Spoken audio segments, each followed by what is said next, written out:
Shalom keluarga damai dan sobat Samas, sapaan damai sejahtera Jumat 12 November 2021 mengambil tema kepenuhan hidup dalam Kristus.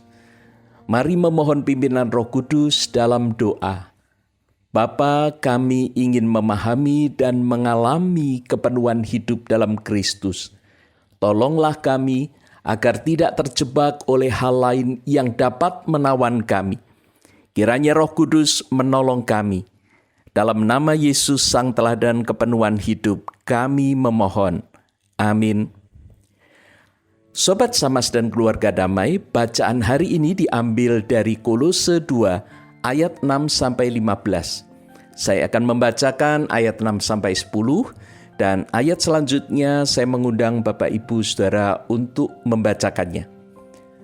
Kamu telah menerima Kristus Yesus Tuhan kita.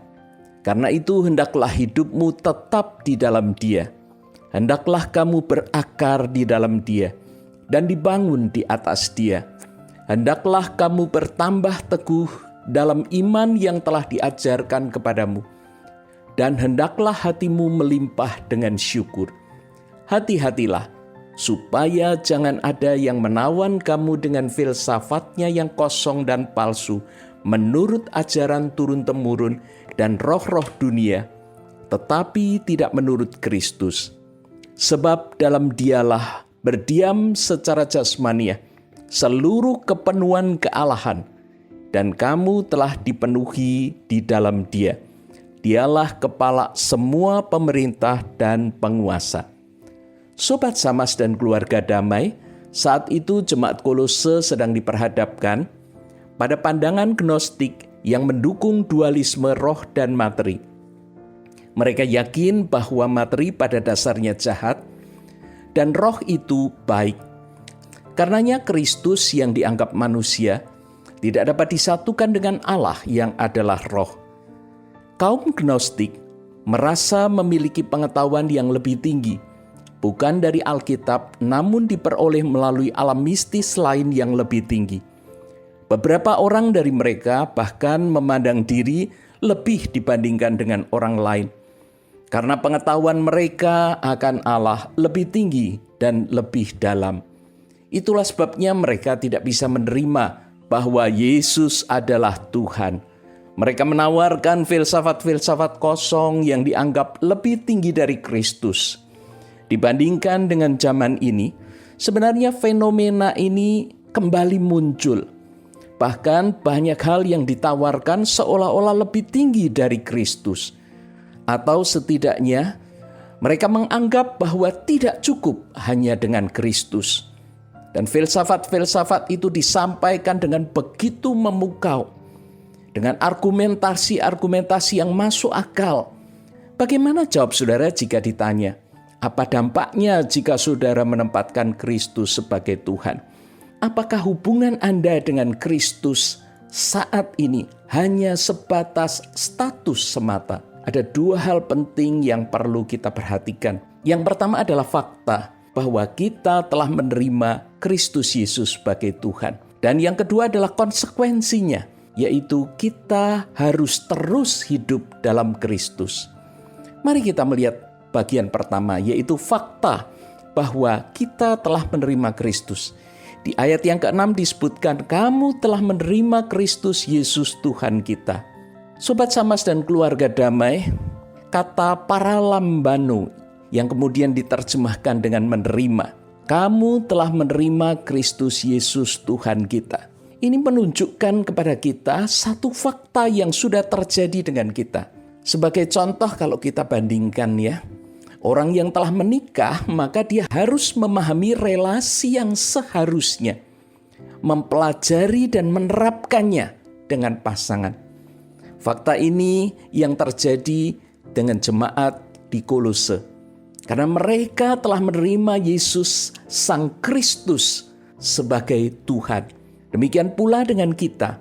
Kita telah menerima Kristus Yesus sebagai Tuhan. Berarti Dia adalah Tuan dan Tuhan atas hidup kita. Kita harus mempelajari dan melakukan peran kita sebagai umat-Nya, serta tunduk dan taat kepadanya sebagai Tuhan kita.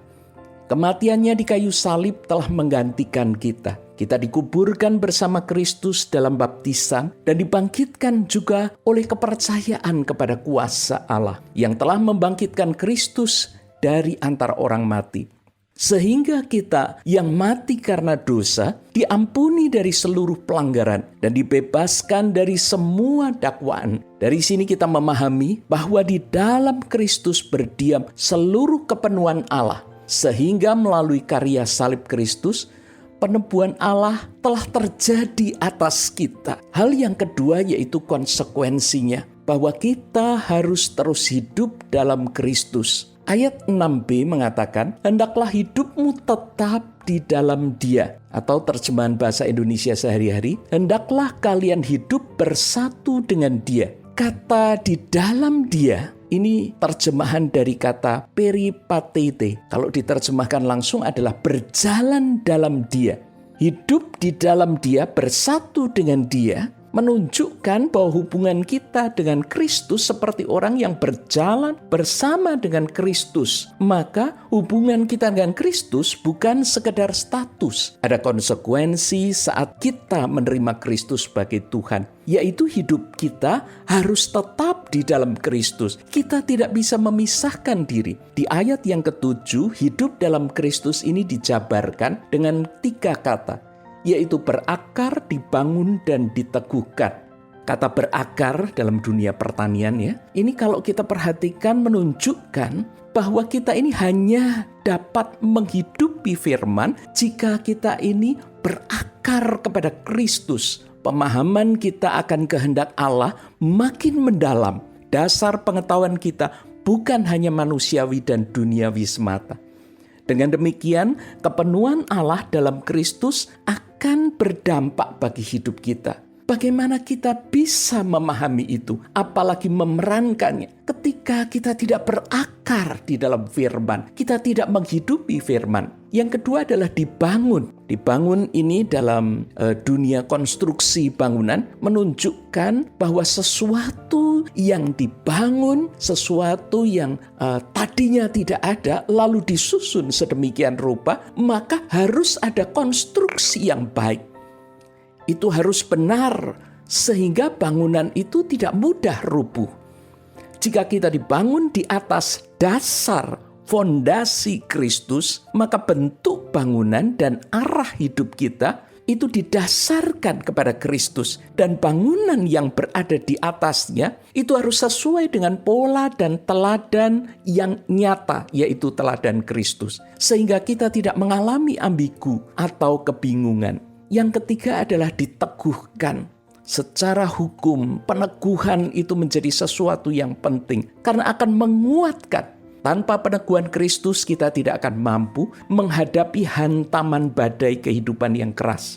Bahkan godaan yang memikat, filsafat yang menawan, itu semua bisa membuat kita tergelincir. Karena itu mari kita bersama-sama memberikan diri kita agar dapat terus berakar, dibangun dan diteguhkan dalam Kristus. Kiranya Tuhan menolong kita sekalian untuk bersama-sama mengalami kepenuhan Allah di dalam hidup kita melalui Kristus. Mari kita memohon pimpinan Tuhan dalam doa.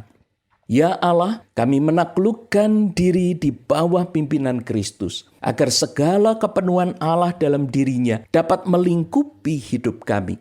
Kami tidak ingin tergelincir oleh berbagai godaan yang menawan atau digoyahkan oleh kerasnya badai kehidupan. Dalam Kristus Yesus kami berdoa. Amin. Selamat mengalami kepenuhan Allah di dalam hidup saudara. Tuhan memberkati.